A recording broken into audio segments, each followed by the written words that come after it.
Hey guys, I got a special guest for you, and this is my little brother. Say hi, little brother. Hey. So we actually got a really good deal on these chairs. They were free. We got them on the side of the road for free. And while little brother here was a little bit skeptical about them because their pads are ugly, as you can see, they're stained. And actually, you can't smell this, but they actually smell like cigarette smoke. Oh bueno. So we're going to recover them. So a nice frugal project to do that you can do yourself. It's very, inexpensive to do, and it's actually pretty easy. So, aren't we excited? Yeah. The first thing we're going to do is just turn the chair upside down. And as you can see, there are these holes where the screws attach to the chair. All we have to do is take off those screws, and then we're going to get the chair pad off. So now that we have the pad off, you can see on here that there's a whole bunch of staples that hold it on. Well, we want to get rid of this fabric because the fabric is the part that actually absorbs all the smells. So we're going to go ahead and take off all of these staples. We're going to do that with just a flathead screwdriver where you can stick it underneath the staples. And then to pull them out, we'll actually use a pair of pliers if we need to, or sometimes the flathead is enough. And then for the chair itself, the best thing I have found to get out cigarette smoke from stuff that's non-porous surfaces is just water and vinegar mixed together with a rag. Give them a good wipe down and they'll be good as new. So once we got off the fabric, what we found was some foam that was on the chairs. And so you have two options here. You can either just recover the foam with fabric, but he has actually chosen to do a bit of an upgrade. Yeah. And he's going to actually add a bit of foam to the chair on top of it to make it even more comfortable. So we bought this. This was the cheapest thing we could find to get. It's a little messy. It's actually a mattress pad, so we actually spread it out. We figured out in the store if it was going to be big enough, and it was actually cheaper than the foam by the yard.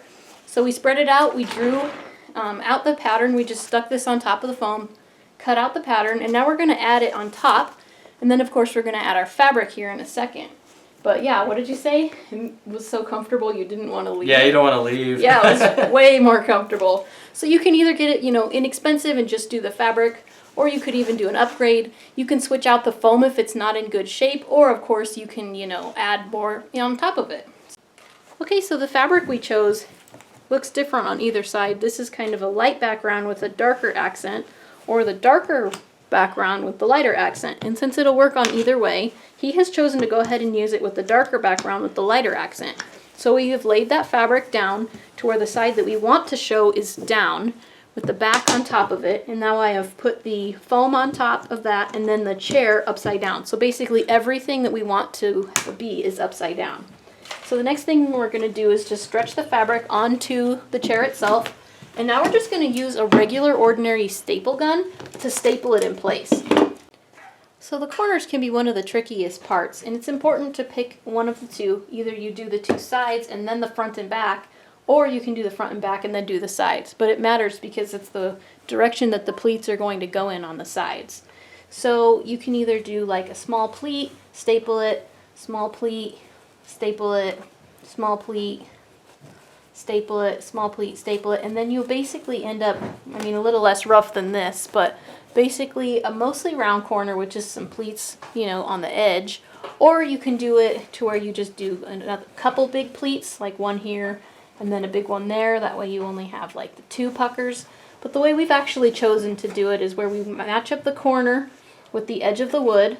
Then I'm going to staple that down in place, staple both this pucker and the main fabric, and then we fold the whole thing up, and then we have just one big pleat right here. So that's the look, little brother liked the best, and so that's what we're going for. But that can totally depend on, your taste and what you prefer. Here's what a completed one looks like. So of course we did the sides first, the top and bottom last, and so you can tell that that's the way the pleats ended up looking.